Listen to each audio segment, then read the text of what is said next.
Hello and welcome to the latest episode of Two Wizards and a Mic, where two incredibly old people decide that they still like D&D and want to talk about it. I am Shane, And I am Andrew. and how's it going?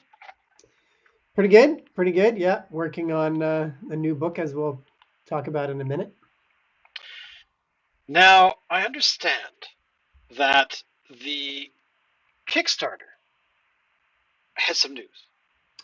Yes. Not That was only dramatic. not only are we about to send out the books for the fifth book, the final copy is on the way to the office, and so then I should be able to turn around and start sending out Monsters of Feyland 2, the Kickstarter from last year. That should be going out very, very soon. And then probably by the end of the month, the sixth book will go to Kickstarter, and we just announced what that is, which is Monsters of the Dungeon, and we're going to do another probably about 150, 160 page book with up to 120 monsters, tons of magic items this time, potentially new spells as well and skills. Um, we're going back to the heart of the game, so this is going to be like a whole bunch of creatures for dungeon crawls and a lot of really strange creatures, and yeah, it's going to be much more like the original D&D, basic D&D, like the way that the game started. So I just want to show this because it is a very cool cover. Um, like this design here is pretty darn epic. I gotta say, wow, it's so cool. Travis, well done again, sir. Yeah, so Travis Hansen is back to do all the art, and also this is also Gordon McAlpin, our graphic artist genius. So he's Excellent. responsible for some of the look of this, and for sure all the graphic design with the title. Um, yeah, I think it looks really good. And like I said, we want to go back. It's going to be very different than this last book. Feyland 2 is very fairy tale and um, quite light, and this is going to be something totally different. Nice. I mean, you sent me the cover the other day, and yeah, right away I just thought, yes, this is so cool. Um, because for a long time I've thought that there's not enough creatures to choose from. Because if you play the game for a long time, yeah, you kind of get bored once in a while. But yeah, I gotta say I am impressed. Um, is there anything else in the show notes that we should be covering? Yeah, there's a pretty big news that a lot of people have heard about. It doesn't really necessarily impact players as much as it does to people who are writing these books, but Wizards backed down completely from their plans with D&D. So now they're keeping the original 1.0 OGL, and they put all of the SRD, all the things that publishers can use from D&D, they've put it into a Creative Commons. We can't use everything from the game, like we can't use their name. There's about a dozen monsters that are copyright, um, but there are quite there's certain classes and things we can't use, but the majority of the game we can. So this is a pretty big deal, and it means that our monster series can continue with fifth edition stats. But what we're going to do is we're going to offer some conversions to the book to make it open for other systems. Right. What that looks like exactly, we're still working on. But this last book, the new book that's going to come out, Monsters of the Dungeon, we've written the first chapter for that book 3 times. So we wrote it as fifth edition. Then we had to rewrite the thing as a system agnostic book. And then I just rewrote the whole book again the last 2 weeks back, or no, last weekend. I just rewrote it back to fifth edition with some changes. So we're gonna try to do that as we move forward, is make the books available for lots of different systems. And and it's also good for the series to be able to continue in the format that it has, the main format. And there's still some questions about what's going to happen with virtual tabletop in the future. Right. Um, and then, yeah, people are pretty excited. There was a huge community rallying cry, and everybody gathered together and really made this possible and put pressure for this change. And it's not usual that a big corporation backs down to a bunch of rebels. This was, Attention nerds. yeah. Nerds. When this started, I said this reminded me of when the Empire had landed on Hoth, and they could just see the Imperial walkers in the distance, and it actually played out exactly like that. Because what did the rebels do? They got in their ships and they reorganized, and then later on they ended up winning, and that's exactly what happened. So And it's sad that we have to think of it that way. That it's something that we have to combat against in terms of things like IP protection, all those kinds of things. Totally understandable from yeah, the the publisher's perspective, sure, but they've got 30 plus years, 40 years of history that they didn't seem to recognize that it meant more than just the books. It meant more than just the paper it was printed on, hmm, and I'm glad it happened. I mean, it's sad that the community had to kind of go to war with something they liked, um, but it was very short sighted of the large company to go. It's not just another property. It's a property that has. It's let me compare it to like a film. You go to a movie, you watch it, you like the film, you rah rah rah. Then they re-release it, Steven Spielberg, where they remove parts of the film you love, hmm, or at least what made the film back when you were a kid. Uh, but at the end of the day, it doesn't really matter. Sure, whatever the filmmaker did it again. Big deal. I could care less. It's not something to really, get upset about. But this is a constant involvement. Like people talking, people getting together, people drinking yeah, beer, playing D&D. It's a big difference, and I don't think they quite got that. And I actually was having a conversation over the weekend with a friend of ours who is an IP lawyer, and part of what I think, or part of what he assumes happened is that some people online had actually mentioned that some Disney and other large corporations had released stuff under that OGL hmm, over the years, video games yeah, primarily and stuff. yeah, And I think this pressure, they looked at it going, oh, whatever, these nerds, whatever, blah blah blah blah blah.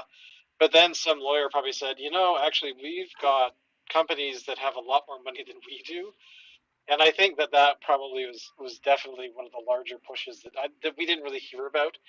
But could you imagine like Wizards or Hasbro going, yeah, so Disney, you're making over blah blah blah money. You've got to give us some of that, and they would have said, well, Hasbro, all those toys you like to make. It'd be a shame if we got someone else to make them.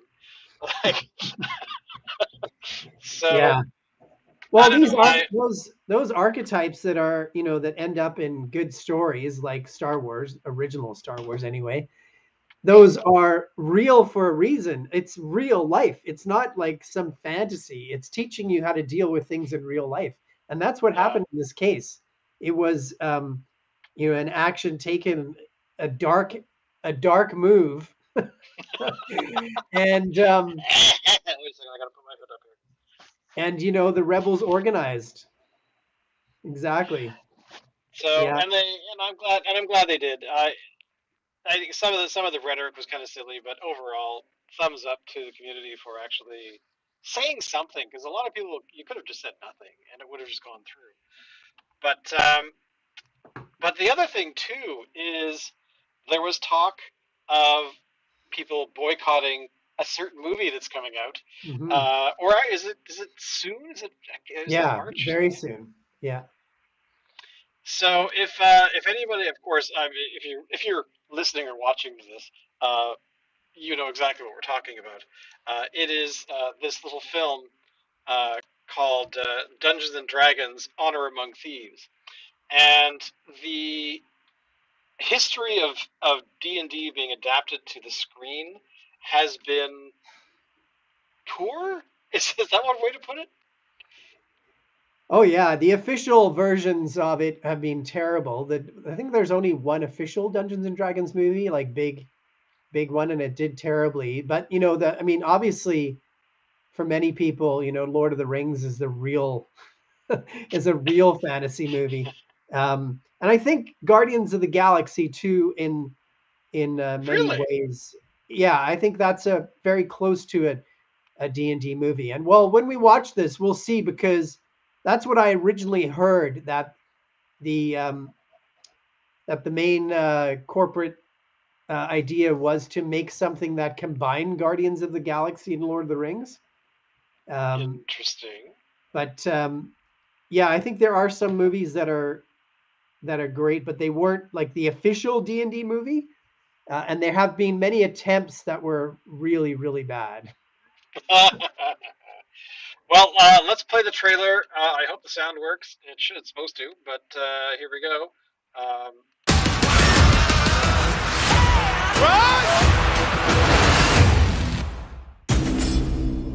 On your knees. Okay, chop it off. Chop it off. Let's do it.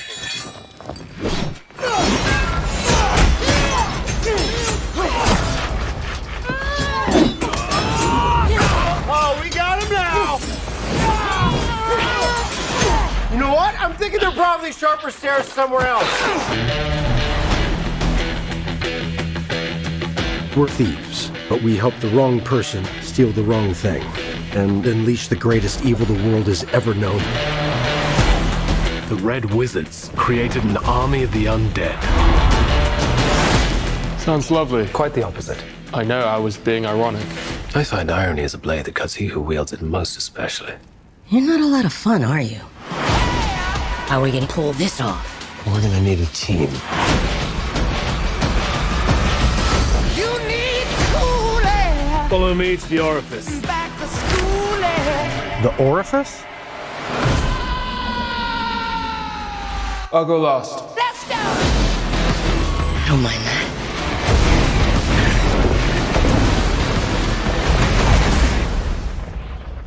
He missed. No, that's not good.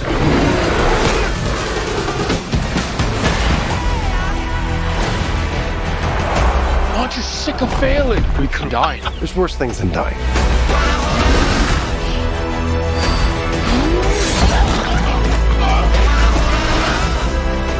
I lost everything that ever mattered to me, and if we quit now, that's for nothing. I don't want to see you die, which is why I'm going to leave the room.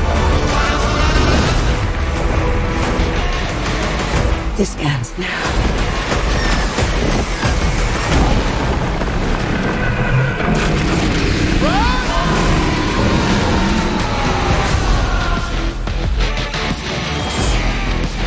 The bridge is protected by an ancient trap. We must not trigger the mechanism.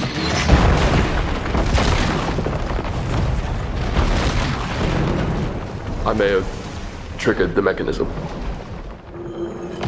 So, sorry.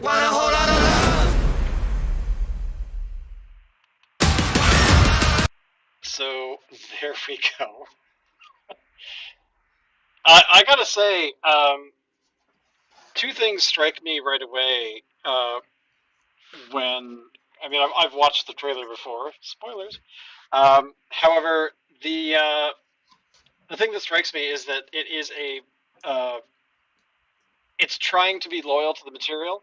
It's trying to be loyal to the game mechanics, and it's not trying to be the Dungeons and Dragons film. To me, the fact that they have a subtitle for it, like Honor Among Thieves, means that, hey, we could make more, and there's not necessarily any order you could need to watch them in, because it could be a completely different cast and a completely different adventure in the future. But overall, I have little hopes for this because we've been stung before, but I don't know. I am looking forward to going and seeing it. What is your initial reaction? Well, I agree with you that they're definitely trying to get a franchise going here if they can, and they are. That's true that they are trying to get close to the mechanics, which I don't think that's ever really happened before. Um, and I think, like I said before, I heard that they're trying to get a Guardians of the Galaxy meets Lord of the Rings sort of feel. Yeah. The thing is, Lord of the Rings is, I mean, those are some of the best movies ever, even like not even just fantasy movies, movies, period. Yeah. And I think Guardians of the Galaxy is very, very good. Um, I do really like the music, the Zeppelin song that's playing through the whole trailer. The lyrics don't work at all, but No. the tone is really good. Um, I and think they chose that song because of a lot of their players tend to be, or I mean, people that have been there from the beginning or Mhm. reasonably close to the beginning, Yeah, are still around and they're still hopefully playing. yeah. But adding that to me is sort of like a nostalgic kick. It's like, Oh hey, yeah. let's Oh, catch for those sure. guys because For the sure. They're trying to fantasy, will Yeah, catch the they're trying to younger give a crowd. bit of a nod to the 70s and 80s, for sure. I do like the way music's used. Like, I think Guardians of the Galaxy does a really good job of using music like that. It Yeah. doesn't have to be like if it's fantasy, it doesn't have to be sort of classical or ethereal music like Lord of the Rings. I do like that, and I actually use that in our games sometimes. Sometimes I use the kind of more traditional fantasy background, but other times I'll use a punk song or a rock song, and I think it's great. Um, the casting, I think Chris Pine and Michelle Rodriguez look good. I like Chris Pine in Star Trek, the um, the new Star Trek, Yeah. and Michelle Rodriguez and Lost. I love that show, and I thought she was really good. Um, Hugh Grant, I think, really doesn't fit at all, and the rest of the party, I don't really find them. I don't find them to be that charismatic. I thought that scene kind of died there with the paladin when he says, "Oh, when she said, 'Oh, you're so serious,'" but it was more than that. There was like a drop in energy. You could just feel like. Um, I don't think those other three actors are in the same level. Um, No, because I think one of them is fairly new. Like she's quite young. The one playing I think she's a druid, the druid, yeah, and I mean, I'm willing to give them a chance. I mean, because Rodriguez, Chris Pine, and Hugh Grant, they've got names. So, although I have to say, I give it up for Hugh Grant because he's seeming to have like this renaissance over the last say 4 or 5 years, where sure, it's like he made a conscious choice, or somebody in his group said, sure, you know, there's only so many weddings and funerals you can go to, yeah, and maybe it's time to do something else. And seeing him play a villain in a couple films, and actually brilliantly. What's the film I'm thinking of? I can't remember what it's called, but he was even though you're sitting there going, yeah, Hugh Grant, yeah, okay. Uh, if you forgot about the fact that he was Hugh Grant, you're kind of like, oh, this guy's actually quite terrifying. This is like a scary dude. So, but yeah. I don't think in this movie he plays the villain. I think he plays kind of a. It's the villain seems to be a lich. I think from the story that oh right, yes, yes, of course, and I think he's sort of like he's like sort of the mayor of the city or some sort of promoter or something. I think he's yeah, actually, as far as classes go, I think he's the rogue. I think the group says they're thieves, and there's actually no thieves in the group. That's one part I don't like. I don't like this. I think that we've had enough of this. Like we're so edgy. We're going to be true, anti-heroes. I think that's kind of tired out now. Again, not an it's like a really people not understanding archetypes again. And D&D is supposed to be about a heroic fantasy. I don't see any of these people as heroic. Like I don't really see myself rooting for any of them. And I notice, of course, the first thing they throw in there is the weak male with the strong female, which is right, which which is true. is I mean, really they've being definitely done got a lot. the. Well, what is Chris Pine supposed to be? Like he's supposed to He's a be a bard. Yeah, so he's supposed to be a bard, and there you can see that he has this Harper's badge, which is So they're supposed to be in the big city. There is supposed to be Neverwinter, and the Right, Harpers right. are one of the factions. And then Michelle Rodriguez is supposed to be a barbarian, and then the guy with the armor, the serious guy, is supposed to be a paladin, and then the younger guy is supposed to be a sorcerer, apparently, a wild magic sorcerer. So they do the wild magic effects, which I think that's cool. And then, like you mentioned, the young woman is a druid, a tiefling druid. So I think she's the only one who's not human. Um, I think for a D&D movie, it'd be cool if they had like real elves and at least one dwarf. But it doesn't look like they're going there. Well, yeah, And from there's what I no can tell, they go wizard. to the Underdark at some point, which I thought Yeah, was they're kind of going to the interesting. Underdark for sure. And there's no wizard and there's no cleric. Yeah. As far as monsters, which looks kind of cool, they have the black dragon, a red dragon, some kind of stone dragon, like maybe a stone golem. There's obviously the lich, um, a mimic. That's a cool scene. I like that actually when Michelle Yeah. Rodriguez is fighting with the mimic. Gelatinous cube and a displacer beast. The weird thing about and then an owlbear. So the displacer or the gelatinous cube, they break the mechanics because the party jumps into it to escape. So you'd be dead. And then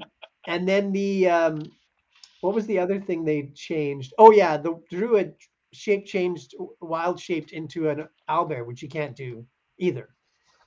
So Right. yeah, they did remain true to most of the mechanics, but there's a few twists in there.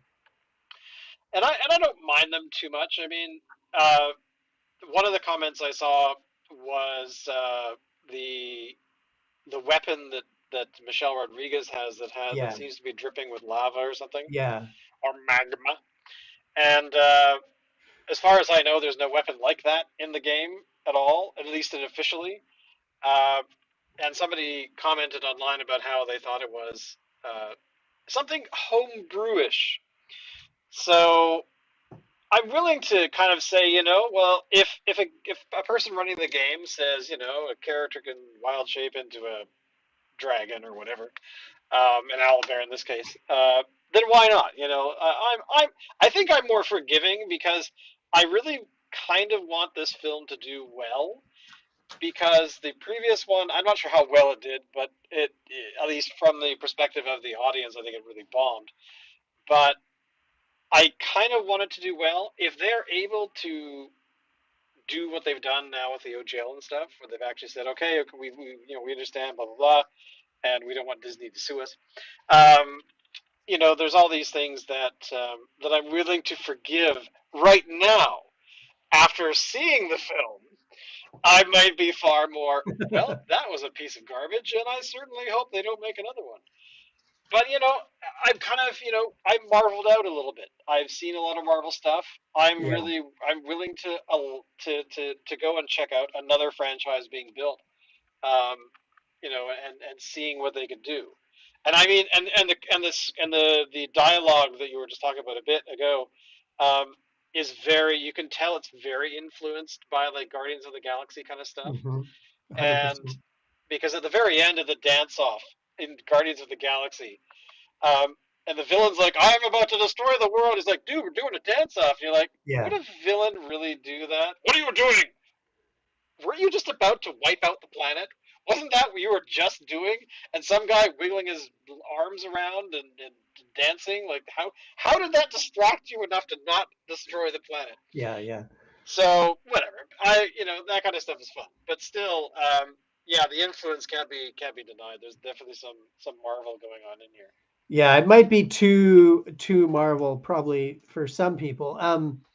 I do really like the long landscape shots. There's a shot of the coast with these Yeah. sort of islands, kind of like the Oregon coast, or the English or Scottish coast a bit. And there's a shot of a snowy landscape. I guess that's like Icewind Dale in the Forgotten Realms. And then I like the shots of the city. They intentionally made it look like an old European sort of city, like it had been there for hundreds of years. Yeah, and then it's neat, like you say, they are, remaining true to the mechanics for the most part. So I noticed at least these spells, Meteor Swarm, Shield, Mage Hand, although Mage Hand looks like it might have got morphed a bit with Bigby's hand, because I never thought of Mage Hand as such a huge hand and floating in the air. There's Maximilian, it looks like Maximilian's Earthen Grasp, another hand spell. The Globe of Invulnerability is there for a moment. The Green Flame Blade when they're fighting someone in the Underdark. Thunder Wave is there. Fireball. Dimension Door. Misty Step for sure. And I think I saw Ray of Frost really quickly.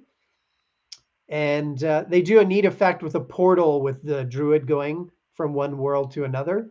Yeah. So, yeah, there's elements I like. I just wonder about the very key things, like the acting and the script. Yeah, I wonder how that's gonna work out. Well, Yeah, I'm I'd be definitely surprised. expecting. I'd be surprised if it does really, really well. It might do okay. I don't think it's as bad as Rings of Power. I'll give it that. Like Rings of Power, I wouldn't even give 0 out of 10. This from the trailer, I'd say this is higher than that. Yeah, I mean, it's higher kind of than like 0. Rings of Power got married to a Marvel writer. Like a bunch of writers from Marvel worked on it. But I don't know who worked on it, but I'm just saying that is definitely going to be the influence, I think, especially with some of the other stuff that we've seen coming out, streaming, TV, that kind of stuff. You can get a sense that the current batch of writers are trying to do different things but might be a little bit young because they don't quite know. And I'm talking about like things that have been remade, like sequels to things from 30 years ago. Haven't really had the best tone to them because the people who weren't alive when the original material came out. Yeah, I'm very I'm kind of ageist about that, but at the same time, it's a real thing. I mean, there was a podcast here in Vancouver about D&D not that long ago, and they were talking about the history of it, and they were talking about, I think there were 3 or 4 people, and they were talking about the Satanic Panic, which wasn't really what most people say it was anymore, because the world was a different place. There was no internet, there was no 24/7 news, so news like that traveled, and sort of movements like that traveled differently. It's not like it is now. So, and they were talking about this, and none of them were alive. None of them were there. Yeah. And it didn't sound like they did a lot of research about that. And, that's the same thing I've heard critical analysis of a lot of modern TV and movies, that the writing is one of the weak points. And part of it, like this movie, these two, from what I can tell, the 2 writers, or the main 2 creators, they're very young too, and I don't think they were there for original D&D at all. And not that you have to be, but then you need to do a lot of research. You have to do research. You have to have somebody who knows what the heart of the game is like. And they were. I listened to a commentary that they did about this trailer and about the movie, and they were sort of very confident that they knew everything about the game, and the way they were talking about it, I'm not so sure. Yeah, one of the you're right. I'm glad you brought that up about the writer. One of the writers is whatever the heck his name is. I just can't think of his name at the moment. But essentially is so I'm just looking it up because I need to know. It's going to bug me otherwise. John Francis Daly. Now, John Francis Daly, or Daly, or however you pronounce his name, is a guy who was on Freaks and Geeks as a kid actor.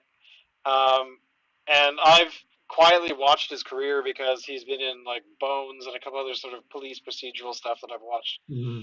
And but the one thing that I will say to give him a bit of credit is that even though he's young, he does know he does do the research, as you were saying. Like, he actually was talking on a podcast the other day about writing in general that I was watching, and one of the things he said was about how he likes to honor the stuff that he's writing. If there's been anything previous, he wants to make sure that he doesn't just continue just for the sake of doing it, which I think a lot of writers try to do. Like, they just don't want to. They don't want to have Ghostbusters 2. They want to have something that's relatively new, and or continues a story with the same tone, because there's not, like, the actors in the trailer there, they're doing that quipping thing with that sort of passive aggressive kind of comedy, which is okay, but as long as it's not done as if it were 2023 or 2022, that you don't have references to things, because sarcasm is okay. Sarcasm can happen in fantasy, but as long as they're not saying something that is very much outside of that universe, then I'm okay with it. Because you could do Star Trek: The Voyage Home with characters saying things like, "Well, double the mass on you," and "What do they mean by exact change?" Well, that's fine, because those characters weren't they were in the same universe, but they weren't of that time, so that's okay. Haha, funny, la la. Move on to the whales. But these kinds of things I think are okay. But if they pull Willow, as I'm calling it now, if they have these characters speaking as though they are modern humans in 2023 or 2022, when these things were made, and they're supposed to be in a fantasy universe, that's what turns me right off. And that stuff in the trailer is close, and I've seen those two actors before, and okay, they're sort of comedian actors, okay, fine, but do that very sparingly. Do it once in a while when it really has impact. Mm-hmm. Don't do it every 5 minutes, because that just won't work. And then you'll have, like, old dudes like us going, like, I'm leaving. If I leave 30 minutes before 30 minutes is up, can I get my money back? Like, But yeah, I mean, but again, I think that I'm a little more forgiving, just because I want to give it a chance, because I'm kind of waiting for the next thing to look forward to in the theater.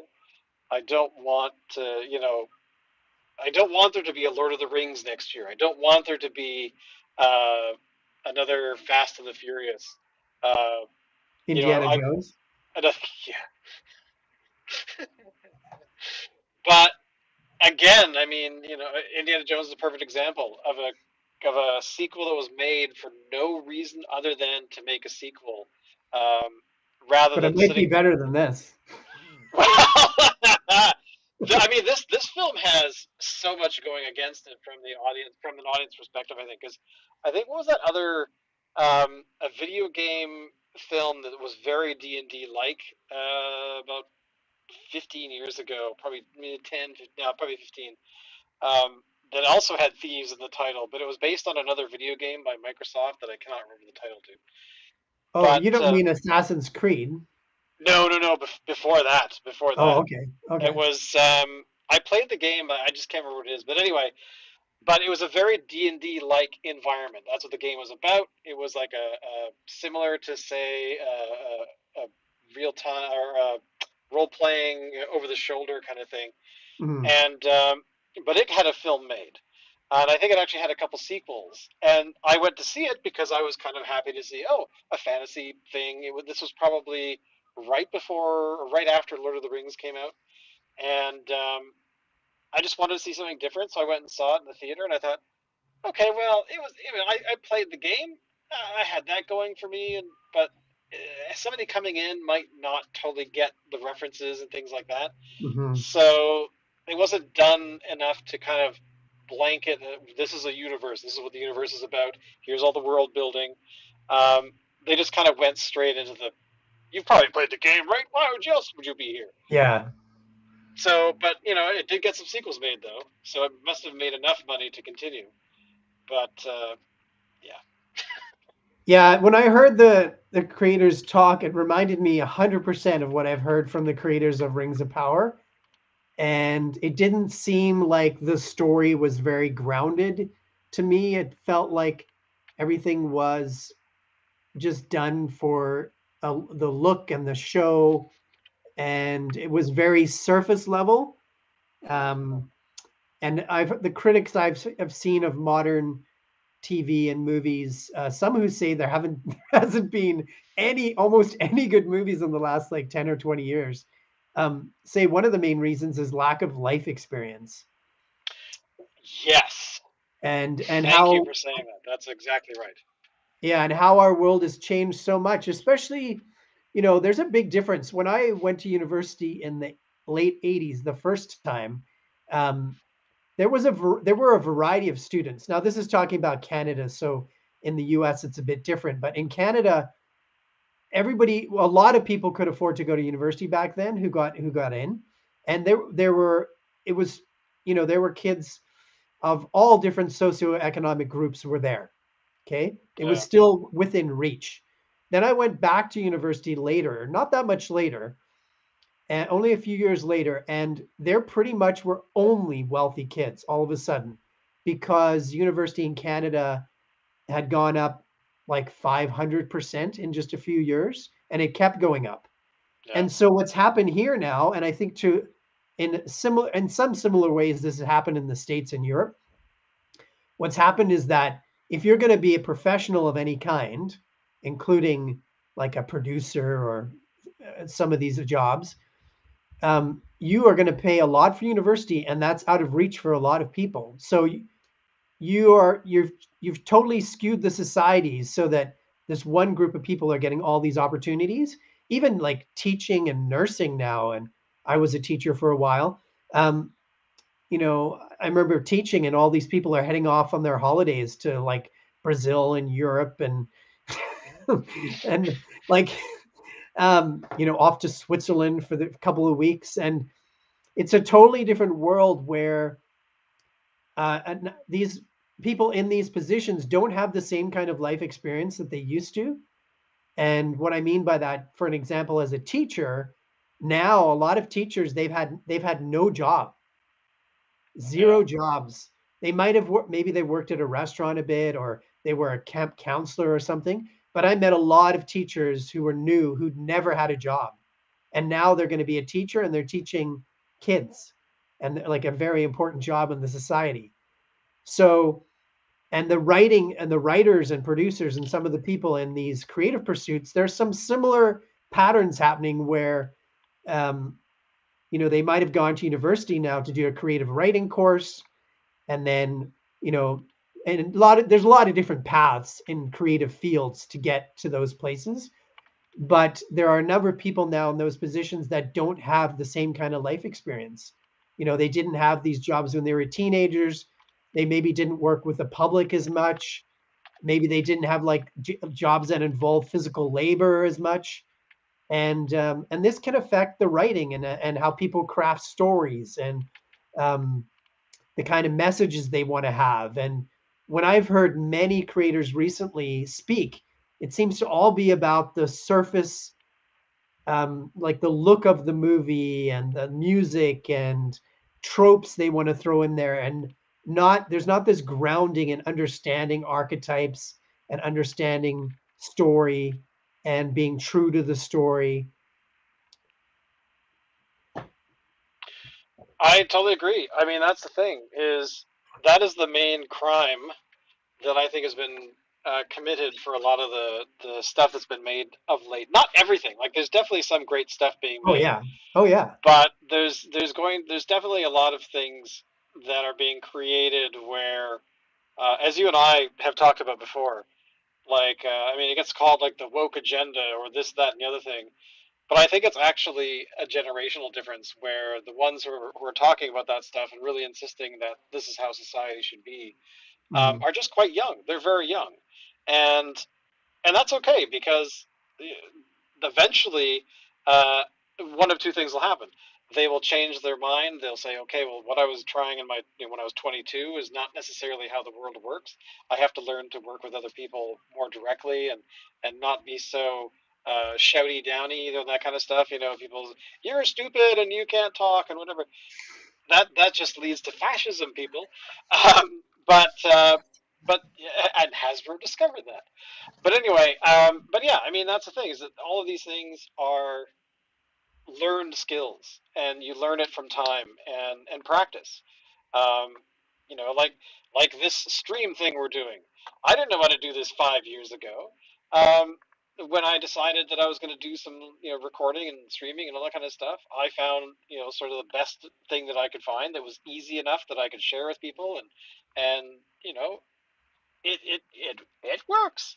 Do I want to be fancier with animated graphics? Sure. Do I really want to do that? No. But I want to have fun, and this is where the sort of the line gets divided. Where, do I want to go out and buy a book that has this cover? Of course I do. I want to buy 10, and so should everybody else. But there's all kinds of other things that just come with time, and I hope that the writers of the future D&D films, should Dungeons and Dragons Wizards make more. I'm not actually sure who they're partnered with. It said at the beginning of the trailer. I've forgotten who that company was, but it seems that Hasbro has their own studio, I guess, of some sort. But not that it matters. But I hope that they do make their money back and that they do make another one. And if there are any mistakes on this particular film, um, that they'll improve them in the future. Because you can't be Ghostbusters all the time. Ghostbusters is not the best film in the world, but holy hell, is it a fun movie that if you watch it for what it is, you get beginning to end, Oh you're yeah, like, yeah, ghosts suck. We should all put them into big laser canisters. So yeah. yeah. But the performances and the great performances in Ghostbusters, and Oh yeah. good script in both Ghostbusters, and a bunch of really experienced actors, and the director, if I remember, yeah, big time director. So Exactly. A yeah, lot yeah. of stuff came together. Another thing, I'm reminded of for an example of this kind of this disconnection is there's a D&D book made for kids. There's a couple actually in the last few years, and it's about I think one's about numbers and one's about numbers and one's about letters, I think. And one of them, I think it's the numbers book. They don't actually have numbers in the book. I think they've written out everything in words, which is fine. But if you if you have a number book for kids for counting, and this is supposed to be for young kids, you very basically want to have the numbers in it. Um, and it doesn't. And it just, to me, it showed like, again, it was somebody looking to do something who hadn't done the research or who hadn't worked with kids.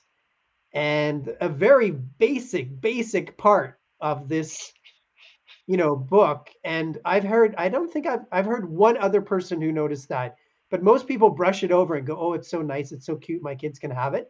But it's, yeah, it's most of it is for show. And the one that I think the one that's for letters, the writing is, yeah, there could have been more work done on the writing part of that book. It's one of those where they tried to rhyme things, I think, and they tried to use D&D terms all through the book. But both of these books kind of get congratulated for what they look like and what they're supposed to be for. But if you actually look at it, like, objectively, they haven't really hit the mark. And sometimes that's not important. Like sometimes that just it doesn't matter. That there are just because something's not good quality, in my opinion, or someone's objective opinion, doesn't mean it's not going to be popular. I mean, there's incredibly popular TV series and movies and streaming things on certain networks that are just awful, but they're really popular. Well, it's like Knight Rider and the Dukes of Hazzard, which were shows that I was 8, 9, 10, kind of that age range, Yeah. and I thought they were the best things ever. Oh my God, I sung the theme songs. I wanted to be that character. I wanted to have a car that talked to me. But as an adult, I've gone back and watched a few episodes, and I'm like, oh my god, this is garbage. What exactly was I? Why did I like this? But again, it was adults were not the audience. It was definitely for Yeah, kids. yeah, yeah. But I mean, for I a think it was book for to kids. capitalize on D&D though, like for them, someone to actually write, I'm going to write a little young child's book, and I'm going to use D&D as inspiration. Um, and not actually deal with numbers, that blows me away. There's actually no, 2, 3, 20-sided, that kind of stuff. Like, how is that Yeah, not done? yeah. That was an interesting choice for sure. Yeah. But I imagine you got the copy, and how did the audience for the copies you got? Did they notice? Did they care? Did they just think it was pretty? Those ones for kids. Yeah. Um, I've known a few people who bought them. I got them. I think I might have got them in a Kickstarter. Um, yeah, the art is nice. Yeah, the artist is really good. I think he knows Travis actually. Um, Caleb, I think his name's Caleb Cleveland, something like that. I think that's his name. Very good. The art's great. I'll say that. Well, I mean, that's the thing too, is a lot of kids' books are actually done and they're researched, and they have like, okay, when you're teaching a child between the age of whatever and whatever, you need to match these, certain things because that's all their brain can handle at that age. Right. For Right. somebody who doesn't have that, because you said it was done in a Kickstarter. Yeah, I'm pretty sure they were both Kickstarters. I mean, that Yeah. explains quite a bit actually, because I mean, in theory, you'd hope that the person doing a Kickstarter would have the background to do it, rather than somebody just saying, "Oh, that's going to be really fun. Let's totally do this." So they might definitely have, sounds like they missed the mark there, because I've had a few Kickstarters that I've looked at over the past that the end product is terrible. It's nothing like what they describe. It's nothing Yeah. like how it's promoted. And then it's like, I got a PDF, and when did they do any form? Oh, there's some bold text there. Yeah. There's no, like those. I mean, that's been a problem with Kickstarter for years, but still. Yeah. That's But part of not for the. Cawood Publishing. Cawood Publishing builds really decent hardcover products that you need to buy. We try to do our best for sure. And well, yeah, I mean, how could we not? Or how could you not? What am I saying? I'm not Cawood Publishing. You are. You're a one-man show, sir. Well done. You've Not had no exactly. help at all. You've drawn Not everything. exactly. You've designed it. You've laid it all out. No, not true. I couldn't do it all myself. No. Oh darn. Yeah. So any sort of final thoughts on the upcoming film? I hope it's good too. Yeah, there's elements of it I really like. I guess the part I like the most is that they're trying to be true to the game mechanics for the most part, other than the owlbear and the gelatinous cube. I hope Yes. they have an explanation for that, jumping into a cube like that. Like that, Yeah. maybe it dissipates, or maybe it's not a gelatinous cube. I Of hope course it there's has more to be. 70s and 80s rock like songs like that. True, That'd be good. because we all. But to be blunt though, I'll probably watch Lord of the Rings for like the 50th time before I'll see this.